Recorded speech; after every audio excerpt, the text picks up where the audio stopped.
Okay, well, welcome everybody. I'm just going to shut the doors because it's pretty loud. Oh, you got it. Thank you, thank you. Okay, so for my new people out there, my name is Kelly, and I do the Drums Alive class here. So some of you I will know, some of you are new to me. There you go.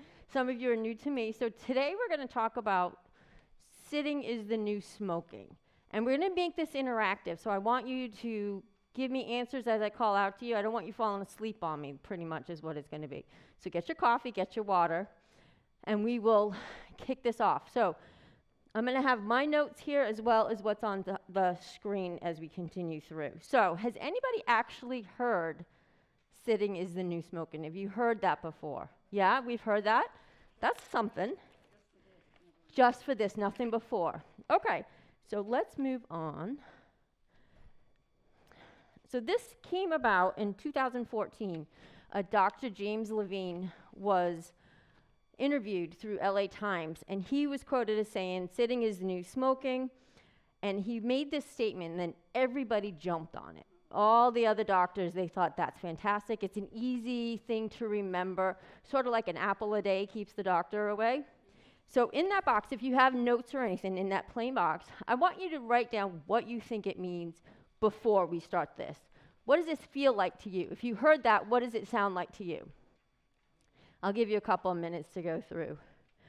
But some of you may not have heard it before. You don't have to. I'm just going to get through it. But I want you to recall what your first instinct was versus at the end what you really think of it afterwards. So there'll be a comparison, so we'll be able to see the difference. Hello. Your sister's up forward here. Double trouble. I'm missing the third one. She must be babysitting. Okay, so let me continue this. So we've heard of it. Sitting is the new smoking. Again, it was Dr. Levine that came up with it through the interview with LA Times. And it became this sort of this mantra for a lot of doctors. Again, simple thing to remember. An apple a day keeps the doctor away.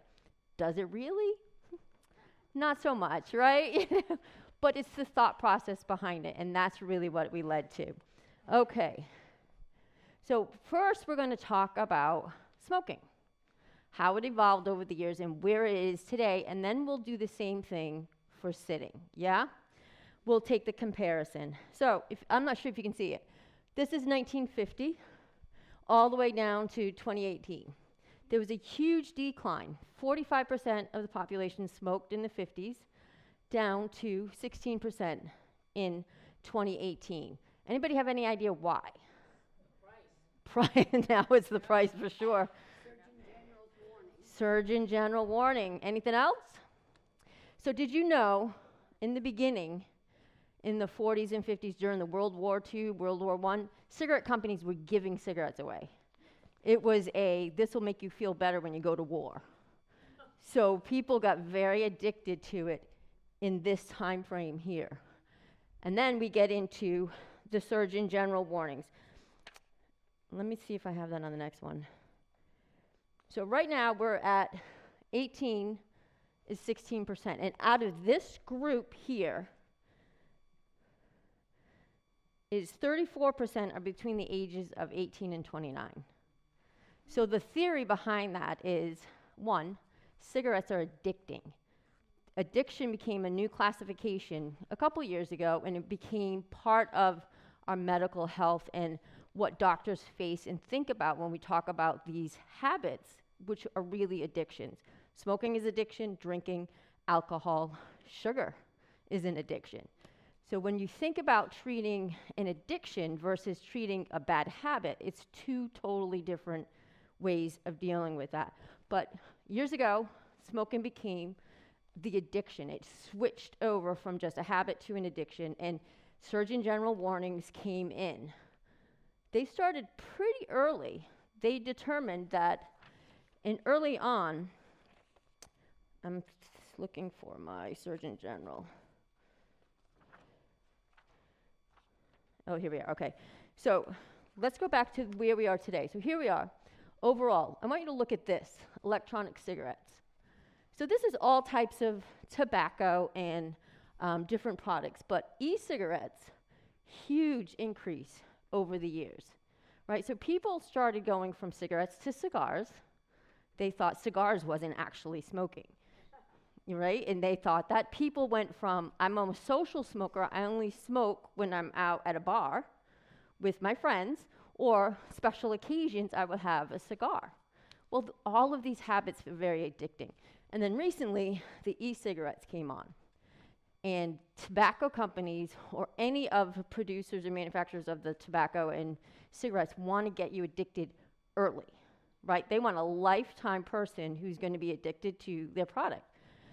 So these e-cigarettes came in, and they were geared for young adults, but young adults meant high school. How many of you heard of vaping? Vaping is fruity flavors. How many adults you know walk around wanting watermelon cigarettes?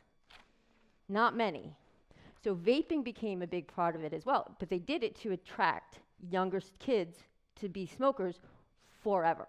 And in fact, the e-cigarettes were promoted as a healthy alternative to smoking. You could do an e-cigarette and wean yourself off of smoking and not become addicted. This is the evolution of where we are so far. Lots of fun. 9 out of 10 adults who smoke today smoked before they were the age of 18. 9 out of 10. How many, does anybody smoke now? Had anybody tried smoking? Yeah. So it's become this thing, you know, and back in the day you had the commercials. That changed, we don't have commercials anymore. You had that Marlboro Man. Everybody wanted to be Marlboro Man. Lucky Strike, right? There was all these big ad campaigns were geared for those. And they were very deliberate to those specific types of people who they wanted to attract. Everybody wanted to be in Marlboro. Everybody wanted to be a nice, slim lady with the slim lines. So there was lots of different promotions going on. Nearly 200 of our smokers now, young smokers, smoke cigarettes every single day, 6 or more a day. Now we talk about costs and how this has changed over the time as well. They call it the sin tax. Have you heard that before? Sin tax is alcohol, tobacco, gambling. So it taxes these products unbelievably more than they would milk, groceries. You know, the tax on these items are so much higher than any other products. So they call it the sin tax. And that's one of the things that they've developed to try to curb it down. But people who are smoking, they're going to smoke regardless. They'll find the way to get that money. They'll give up milk to go smoking. It's an addiction. And when you think about 6 or more a day, 6 or more cigarettes a day, that's a lot. I know people who 2-3 packs a day.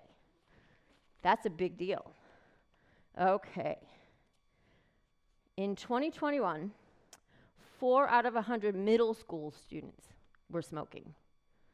That's incredible. 4% of middle school students, even today, are smoking at that age. Here's our Surgeon General warning. Does anybody remember when these came out? So when I was little, they didn't exist. In fact, I was little, I would go to the store for my grandpa, carton of cigarettes, Sunday newspaper, and I would bring that home. I was this big, going to the store and picking that out. It didn't matter who was there. So by 1965, the first Surgeon General warning came out, and it said, caution, cigarette smoking may be hazardous to your health. That was 1965. So this was post-war. Everybody now is truly addicted and using lots of cigarettes at that point. They've already discovered that it's addictive and harmful. So they started with may be hazardous to your health. 1967, it turned to, warning, cigarette smoking is dangerous to health, may cause death from cancer or other diseases. That sounds pretty scary. If they slapped that on a thing of milk, I would get my attention, pretty fast. 1969, they passed the Public Health Smoking Act. Their warning turned to, the Surgeon General has determined that cigarette smoking is dangerous to your health. So in the 60s, we still had a lot of smoking, and they did try to curb it a little bit with the slap of that on there. By 1981, the FTC turned out and said, these labels are not doing any good at all. It's not preventing anything. It's not changing any habits. It's still continuing. So they started with, I want to think, Comprehensive Smoking Education Act of 1984. So in the 80s, that's truly when we started to see the changes with the cigarettes. The ads went away. The campaigns went away. You still see them in magazines, but they're not on TV or radio anymore. So that changed. We tried to take it away from the kids seeing it. The first warning, they had several warnings for different products or different placement of products. First warning, smoking causes lung cancer, heart disease, emphysema, and may complicate pregnancy. Next one, quitting smoking now greatly reduces serious risks to your health. Next one, smoking by pregnant women may result in fetal injury, permanent premature birth, and low birth weight. And then finally, cigarette smoking contains carbon monoxide. So at that point, we still weren't even aware of what carbon monoxide was. We didn't have them in our homes, those alarms. That wasn't a big deal. We didn't understand all of that. This happened in 1984. We're almost 40 years out, and we're still facing a lot of cigarette smokers today. Okay. Risks. Anybody live with this? Anybody see anybody suffer through any of these smoking risks? Yep. Now, again, we have to go back to the thought that smoking is addictive. Let's get it out of our head that it's just a habit. It's an addictive habit. The addiction changes your chemical reaction in your body, but it also changes your mind, changes your processing. You lose that fight or flight reflex. So if somebody was going to attack me and I came to attack you, you would fight back. But that slow, constant killing of inhaling that, you don't register it. You don't even feel the risk. You don't see it as a risk, so you continue. So again, this changes to addiction versus habit. So some of the big ones, all of the cancers, right down the sides. We've got head and neck, lung, leukemia, stomach, kidney, pancreas, colon, bladder, cervix. Then we get into the chronic diseases. Stroke, blindness, gum infection, aortic rupture, heart disease, pneumonia, hardening of the arteries, lung disease and asthma, reduced fertility, and hip fractures. Nobody thought that smoking would get into the bones, right? So it really does affect the whole entire body. Right now, it is accounting for 1 in 5 deaths, and they call it avoidable deaths because it's something that could be avoided. People could choose not to do that, but once you start smoking, it really becomes a battle of the addiction versus just the cigarettes. But 1 in 5, oops, nice catch. On average, people who smoke die 10 years earlier than those who don't. And you can damage nearly every organ in the body, including lung, heart, blood vessels, reproductive organs, mouth, skin, eyes, and bones. That's all from smoking. Just that one little habit, dirty habit that we started with, becomes that addiction. Okay, so some facts. Cigarette remains the leading cause of preventable disease in the United States. Cigarette smoking costs $600 billion to fight cigarette smoke and the illnesses and injuries that come from that. And that was in 2018. Today, it would be even more. Cigarette smoking kills more than 480,000 Americans each year. It is responsible for 41 deaths resulting from secondhand smoke exposure. 41,000, sorry. That's about 1 in 5 deaths annually. 13,000 people die every day.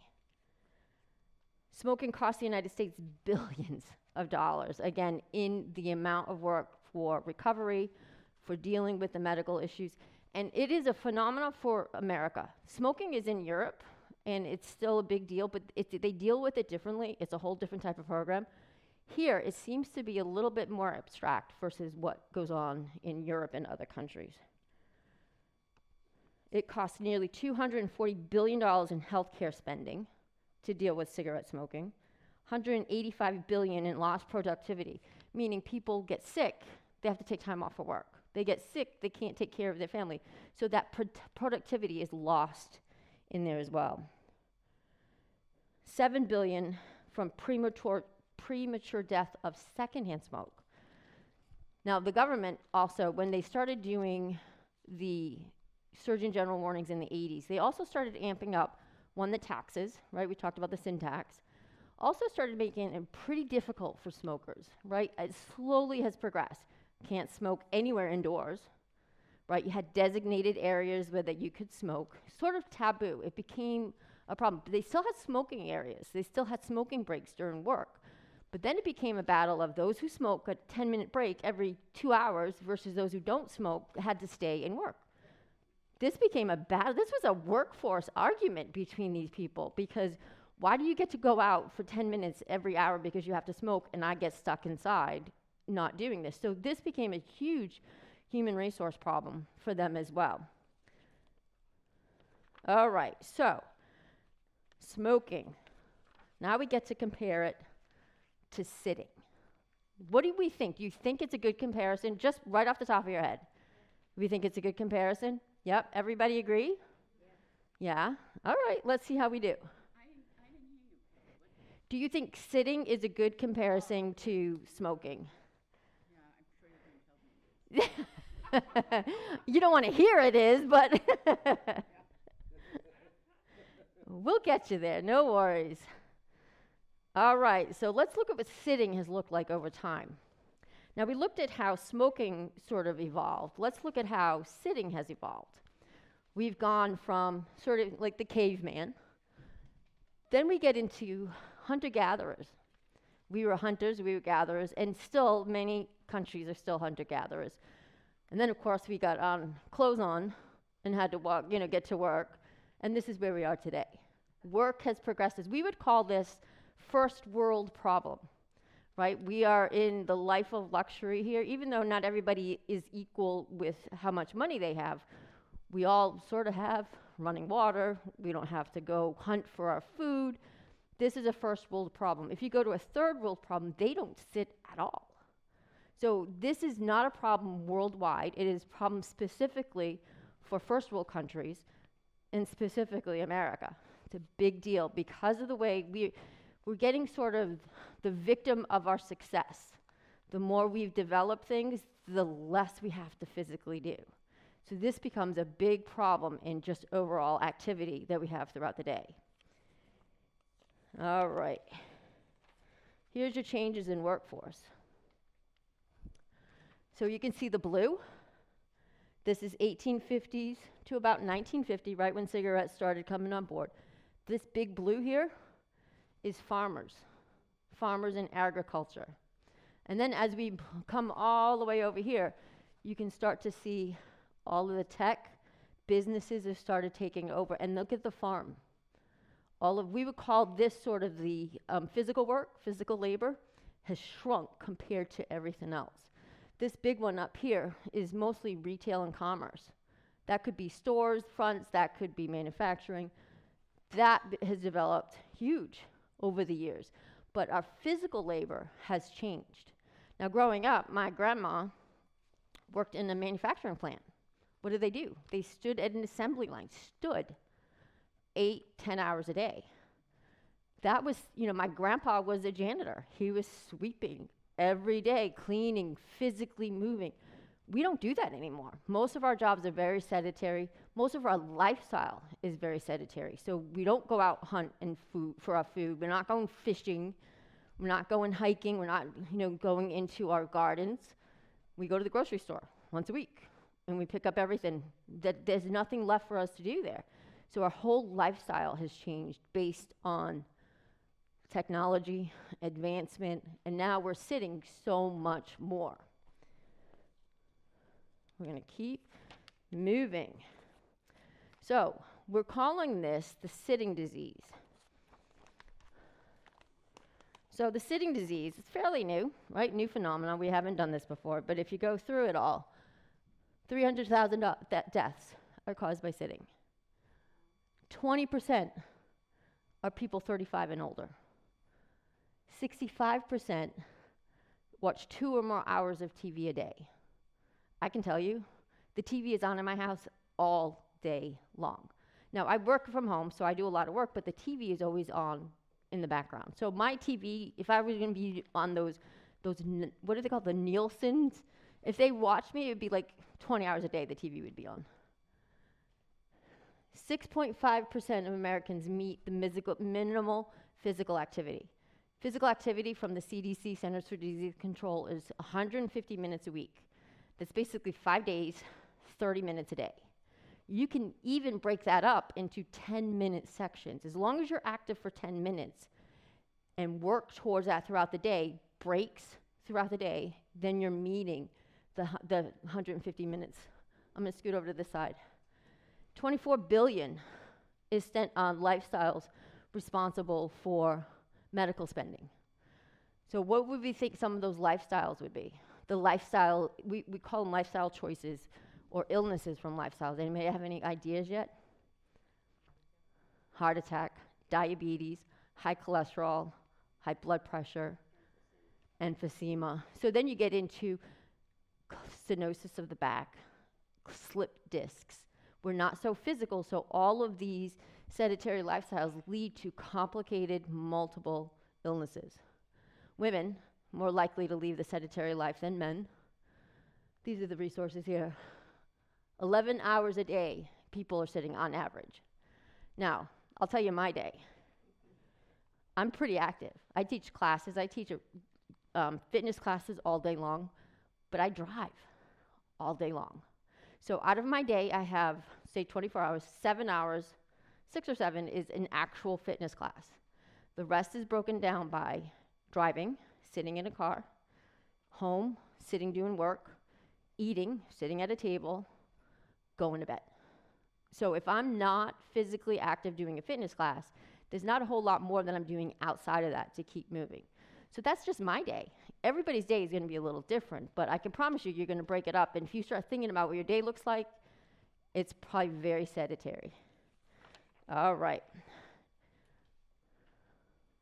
Let's look at, this is compared to our smoking. So this is illnesses from sitting too much. We have head, blood clots. So anybody ever have a blood clot? So I had a thrombosis right here in my lungs. You had a blood clot. And yep.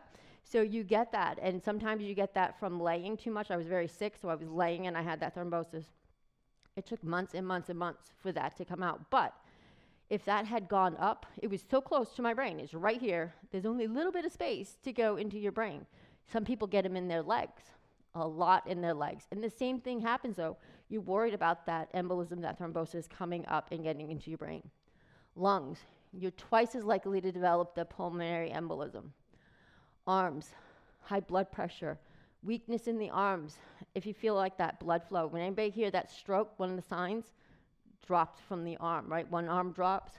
Hypertension or high blood pressure because of the lack of strength in your arms. Stomach. These would lead to the way you metabolize food. The enzymes in your stomach, pancreas, starts to not react well, not to move. So we always think about, I always say motion is lotion, right? The more you move, the more your joints feel better. But not only that, but everything moves better when you're moving and active. Feet, neuropathy, numbness can come from this. Let's go on the other side. Fluid in the neck causes sleep apnea. Anybody have sleep apnea? Yeah, that's a tough one.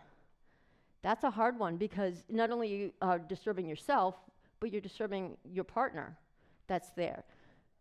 Heart, you have those pulmonary problems with the heart. Diabetes, overweight, obesity. It's sort of this vicious circle coming down. Once you get one, you're more than likely to have more than one. Legs, the fluid, edema. Anybody get it swelling at the ends of the legs at the end of the day? Yep. How many times do I get it every day? I have to put my legs up on the back of the couch to get the fluid to come back down. And back, slip discs, compressed discs, hip fractures. All of this is just from too much sitting. Not to mention any of the pain that you have depending on what you're doing. So sitting like this is not so painful, but sitting over, leaning, doing typing, causes neck issues, compressing in the back, you lose your posture, fall risk. So this becomes this vicious cycle. Once you get one, it turns into something else, it turns into something else. Any questions? That makes sense? Yeah? All right, let's look at the monetary facts. 25% of adults sit more than 8 hours a day. Would you believe that? How about you guys? Anybody sitting 8 hours a day? Yes. An average American watches 3 hours of TV. No. Yes. So my TV is always on. I'm not actually watching it. It's always on Hallmark, actually. My husband will come home and he'll want to watch a Western, and even though I'm not watching the TV, I like listening to it in the background. So 3 hours of TV, I've got that beat all day long.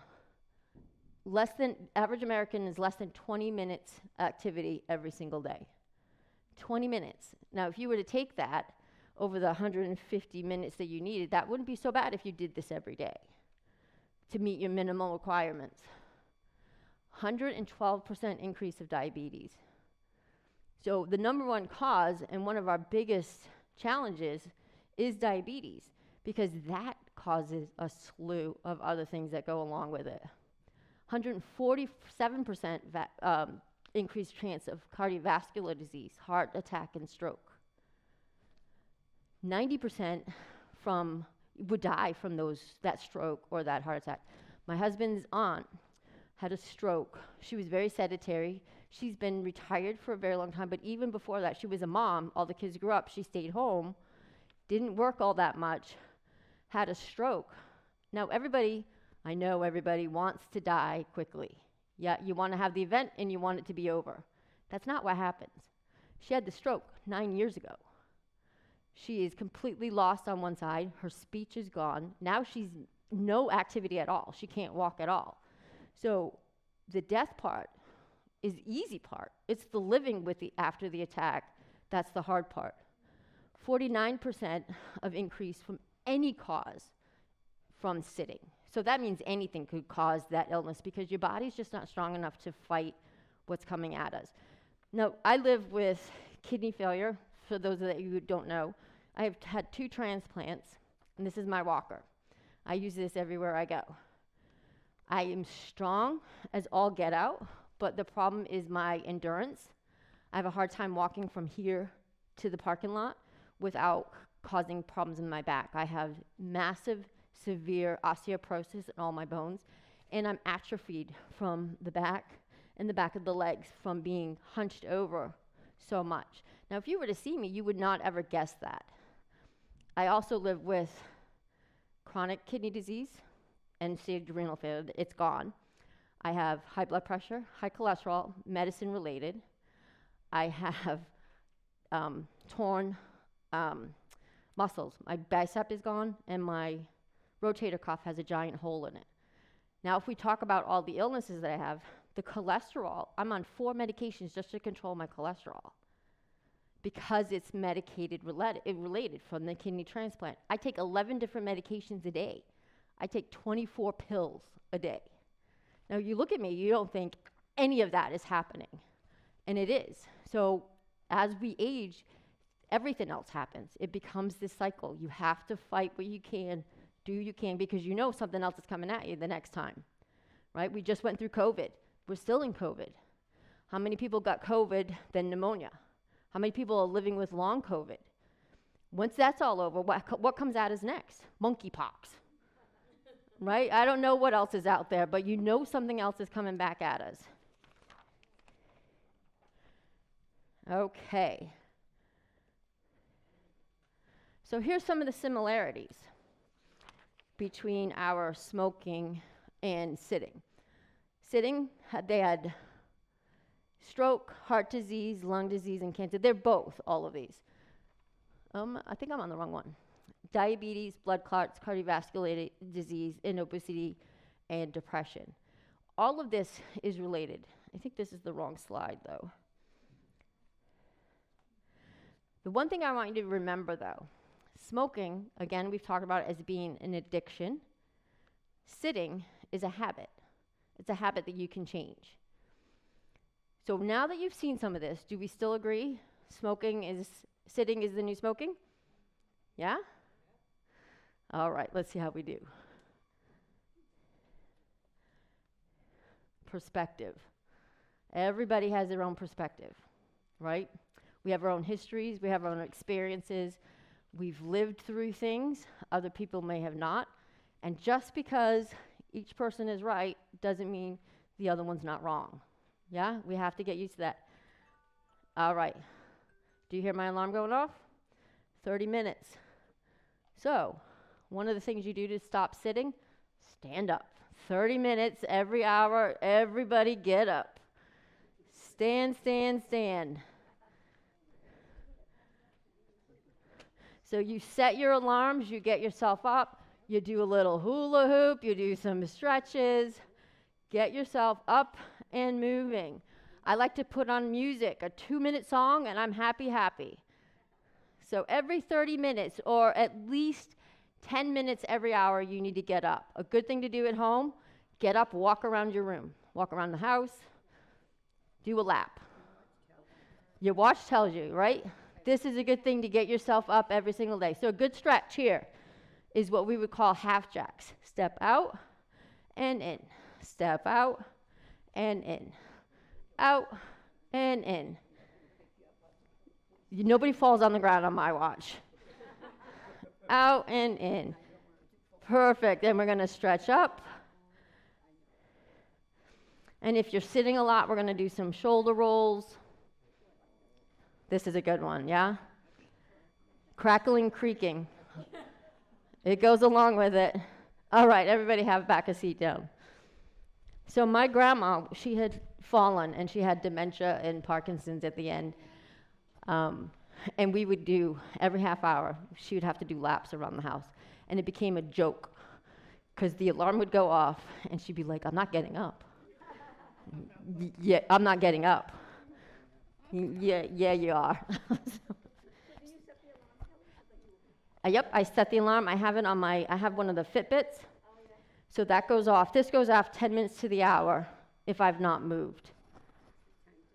It's time to stand up and get doing something.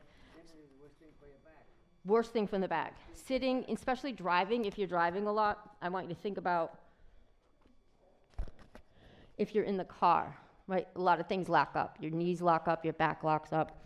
So whenever you get out of the car, there's good exercises that you can do that really help with that. This whole body stretch, get out of bed stretch, that's really good. Locking the hands behind your back, pulling back, opens up your chest, pulls your shoulders back, straightens up your back. We all have problems with different areas. We want to make sure we do that, but every half hour I want you to get up and move, or at least for 10 minutes an hour. The other thing you can do while you're sitting, fidget. I am a big fidgeter. I will go from one leg to the other leg. I'll kick my leg out, I'll cross my leg, I'll uncross my leg. Fidget. Keep fidgeting. It helps you move and not get locked into one position. So that's another good one. Fidgeting. Fidget. Fidgeting. I have a hearing aid. It's not, it's this. Because of the mask, Yeah. it's harder. I'm having a hard time getting the right distance. This isn't mine. Yeah, I see what you mean. So fidgeting is a big one. We want to make sure that we're moving, even just shifting weight side to side as you're sitting will help just to keep you moving a little bit. Okay, so we've got our perspective. We know what we're looking for. Let's look at the differences between them. Sitting, high blood pressure, hypertension, neuropathy, sleep apnea, pain, big time pain from your back to your hips to your shoulders, diabetes, edema, and spinal compression. Smoking, blindness, gum infection, aortic rupture, hardening of the arteries, and a whole slew of cancers that go along with that. So even though there's a lot in common between the two, there's a lot of differences between the two as well. So if it were me, if I was a betting person, and I'm not, because that's an addiction, if I was a betting person, I would not say sitting is the new smoking. And I would say that for two specific reasons. One, smoking is an addiction, sitting is a habit. Two very different interventions needed to be used for both of those.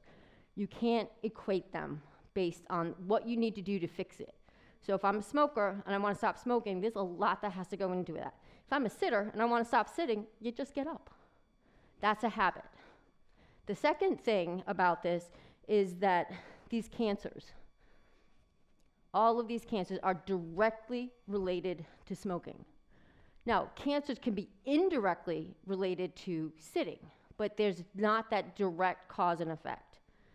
So those are the two reasons where I say it doesn't equal, yeah? Now, Dr. Levine, who said this, was an endocrinologist. And he said this in 2014 when he was interviewed by the LA Times. He's an endocrinologist. He deals with diabetes. And he has a specialty with diabetes and obesity for adults and children. So his perspective was dead on, right? His perspective and what he focuses on, who he serves, comes to him with the diabetes, with everything that's related to that, with the obesity, with the depression. And he sees it and he thinks this is the worst thing since smoking. How about an oncologist? What would an oncologist think? Oncologist, you go to an oncologist and you have lung cancer, is he going to say that that's just as bad as sitting? No, it's perspective. In your families, we have histories. Our parents had cancers, whatever they may have for illnesses, it could be genetic in our bones. You could be genetically predisposed to obesity, or you could be genetically predisposed to staying really thin, no matter how much you eat or do. There's so many things that go along with this, and it's our own perspective that really matters to whether or not this is true. Now, regardless if it's true on that comparison, again, it's the apple a day keeps the doctor away. It's a good thing to think about, and any kind of movement we can do is huge benefits. There's no downside to treating it as if they were exactly equal. There's nothing bad about that. So let's think about this, one, from your perspective. Where are your risks? Are the risks smoking or are the risks sitting? Many of you said you don't even smoke anymore, or if you did at all. So the risk from that smoking isn't there, but all the risks from the sitting are still there. So think about your perspective. In my family, I've got, I swear, every disease in there that could happen. Smoking, we have cancers, we have heart disease, we have Alzheimer's, we have, Parkinson's. The whole slew is mixed in, and I bet all of you probably are very similar, especially if you go back 2 generations. As soon as you go back 2 generations, they may not have known what dementia was then, but they did know it was called senior moments, right? We knew what that was. Somebody died of heart disease, heart attack. You didn't think, oh, it's because he smoked 5 packs a day. They do now. But that was not the case then. So things were not as clear as they are now. So be aware of what you genetically have in your family and what you're fighting on your own versus your lifestyle habits. What can you do today that's going to change or at least minimize what genetically you already have? Yeah? So let's keep going. What to do? What to do, what to do. So exercise is not enough. You cannot, you say this, there's a saying, another saying. You cannot outrun a bad diet, right? You can't move or exercise enough to make up for all the Krispy Kreme donuts and pizzas. Doesn't work that way. Same thing with exercise and sitting. Exercise is not enough to overcome all the sitting that we do. You would need hard 2.5 hours to 2 hours and 45 minutes of high intensity exercise every day to make up for all the sitting that we do. Not everybody, we don't have that kind of time. Nobody has that kind of time. But we also aren't able to continually do that on a daily basis. So what we need to, let's keep going here. Exercise is good, it does not negate all of the sitting. The cure for negative effects of sitting is to, what does it say? Sit less, get up, stop moving. There's actually a thing that's called NEAT, N-E-A-T. non-exercise activity thermogenesis, NEAT. This accounts for all of your daily movement that is not exercise. So if you're here and you come to classes and you do one fitness class a day for 45 minutes to an hour, let's call it an hour, you have 23 hours of non-exercise activity. What you need to do is increase your activity level in those other 23 hours. Let's take 8-10 hours out for sleeping.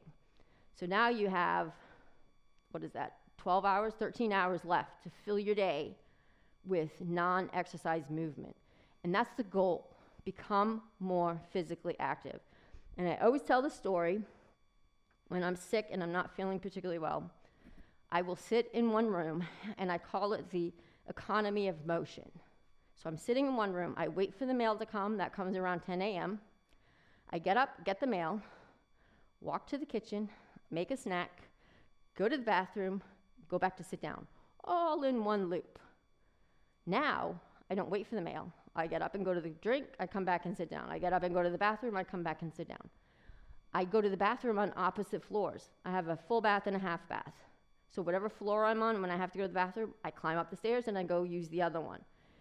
Increasing the amount of movement you do is that neat activity. That's the non-exercise activity that you want to increase throughout the day. That's the important part. Exercise, yes. Cardiovascular, you want to get your heart rate up, and that's good for a whole slew of other things. But to combat the constant sitting, we need to just be physically active throughout the day. There's that whole 10,000 steps, right? Anybody do 10,000 steps a day? Yeah. You know it's kind of gump, right? There's really no science in that. Again, it's the apple a day. 10,000 steps is an easy number to remember and to think about. Basically, there's no benefit after about 7,500 steps, depending on your age. So if you think about just increasing more of what you're doing today than you did yesterday, that's the goal. Do a little bit more today. If you have Fitbits or anything like that, if you're doing 3,000 steps, tomorrow go 3,200. And that literally is a walk around your apartment, a walk around your house. It does not take much to increase your daily activity. Yeah? Okay. Let's see where we are. Here's some other tips for you. Simple things to keep in mind. 5 minutes of standing, what we just did. Every half hour, get your phone, stand up and move. Walking the dog, folding the laundry, taking out the trash. For every hour of sitting, that's what you need to do to combat that. I have a dog, and I told you that was the best thing I ever got. She makes me go outside every day. Even when it's raining, snowing, thundering, this dog makes me go outside. Being outside is good. It's refreshing. You get that fresh air. Big deal. And she has to be walked every day. And it's probably 4 times a day that you think about that. So that alone puts some activity in me. If you have cats or an indoor dog, play with it. Throw the ball. Even if you're sitting, pick it up, come back up, throw it. Walk over. Now, my dog likes to play fetch, but I think she thinks I'm the one fetching. So I'll throw the ball, she'll go get the ball, and then she'll stay over there and drop it. So I have to come over, get the ball, we throw it over there, she does the same thing. So I'm the one playing fetch. She has trained me very well. But playing with your animals at home, playing with your grandkids at home. My daughter and I, when she was in high school, did a hula hoop contest. Who could hula hoop the most? She kicked my butt. She could go for hours. I'm like, 20 minutes. I'm like, are we done? Yeah. I don't want to keep doing this. But challenge yourself. Find ways to be active. Again, my grandma, every half hour, you got to go do a lap. She was not having it. Not having it at all. She had physical therapy. And we would say, okay, you have to do your physical therapy. And one of them was, increase your leg and kick it out. Slow movements. My spiteful little grandma would go like this. And I'm like, that's not helping you. You know that, right? She's like, I'm doing what they told me to do. Okay, so it becomes a battle of wills. What can you do and what will you do, what you will not do? For me, now when I brush my teeth, I have one of those electric toothbrushes. It's a 2 minutes. In the morning when I'm brushing my teeth, I'm making sure I'm standing, but I'll stand on one foot. Then I get a little wobbly, but I'm holding onto the bathroom sink as I brush my teeth at night, swap it around to the other side. So there's lots of ways you can get in activities. Set alarms to remind you to get up and move. Walk around while talking on the phone. Anybody really talk on the phone anymore? Yeah. You do, yes. Walk around. Walk around during commercials. That's a big one, right? I'm not sure who it was, but it was one of those old bodybuilder guys. He would do push-ups and sit-ups between all the commercials. That's all he had. That's all he did, and he was fit, right? He was in really good shape. Joe Weider, maybe? Jacqueline Lame. It could have been anyone. 2-minute commercials. Do something active between those commercials. What else we got? Black and white. We're binge watching. So that's part of the whole progress of how we've gotten to where we are, right? So in the 50s, when cigarette smoking was pretty much at the height, TV was new, right? TV, radio, people used to read the newspaper, and listen to radio shows. But when that show was over, you were done, right? Even then, you had 3 TV stations. If the movie was on that you didn't like, you stopped watching and you went and did something else. Now, you can find any show you want, anytime, and watch it all day long. Doesn't matter, one thing after another. There's no break. It's that overload that we need to kind of watch for. Take 10 minutes after each meal to reduce diabetes. A good thing when I do with that is, again, economy of motion. You're cleaning your table off, and I used to do, I'll tell you my secret. I used to take my walker, and I had a tray. Everything would go on the tray, and then I would walk into the kitchen, pick up the tray, and put it back. Now, I take things in one at a time. Silverware and plates, go do that. Come back, I'll get my water. Usually I have more than one. Usually it's a water and a coffee. I'll come back and get my cups. Then I'll come back and clean, put it back. So I do it in different movements. Just something as small as that will increase your activity. Take the stairs if it's an option, if you can, right? Again, I said I have bathrooms on both floors. I always go to the bathroom on the opposite floor that I'm on. So not only am I increasing my steps, I'm adding stair climbing as well. And I have to tell you, going up is not as hard as coming down. Coming down the stairs is much harder than going up. So please, if you do have that, make sure you're safe. I have my handholds on my railings to get me up and down the stairs. And you can actually see it. I have one side is a wood grain handrail, and then the other side is sort of not a handrail, but it's a chair rail on the one, and it's white, and you can see my hand grips as I go up and down. They don't change. It's the same spots all the time, but at least I know where I'm going, and you should have that too. And there's nothing less safe than your house, right? We all think we're Superman, Superwoman at home because we know everything. Well, that's where we all fall multiple times. So be aware of that. You know, just because you're at home and you're familiar with everything doesn't mean that it's a good option for you. The final one here, simple lifestyle change. You reduce the time you're sitting. And mental health. So reduce the time that you're sitting. So here, the COA is a huge option for you. Come here. There's a lot to do here, but not only is there a lot to do, there's a lot to get here. You have to either get in your car or you get into the vans. From the vans, you come inside. Maybe you sit in one room. Maybe you're going to the next room. The activity that keeps you moving all day just from being with other people is a good way to make sure that you're moving. Even if you have to take breaks and sit, that's okay. It doesn't matter how many times you sit. It matters how many times you get back up. Yeah? All right. Any questions for me? How did we do today? Yeah? Any questions? Yeah? So, through exercise. It's that neat activity. So think about that. It's a NEAT. It's that it sort of increases your metabolism. The more you move throughout the day, you build that fire in you, and it sort of burns all of those calories. It helps to increase your metabolism. But it's that activity, that constant movement, that's a good. So the doctor, Dr. Levine, Joseph Levine, he has a new book. It's called Get Up. That's all it is. So if you were ever to go look for this, he's got a book about that neat activity, and it's just flat up, get up. That's all he wants you to do. Anybody else? Any questions? Any comments? Walk outside. Work outside. Being outside is huge. One, you always feel better when you're outside. Even if you go from inside to go sit outside on your porch, inside and outside, you always feel better when you're outside, except maybe in this 80% heat, the humidity. Anybody else? Any comments? Questions? No? Well, good. Okay.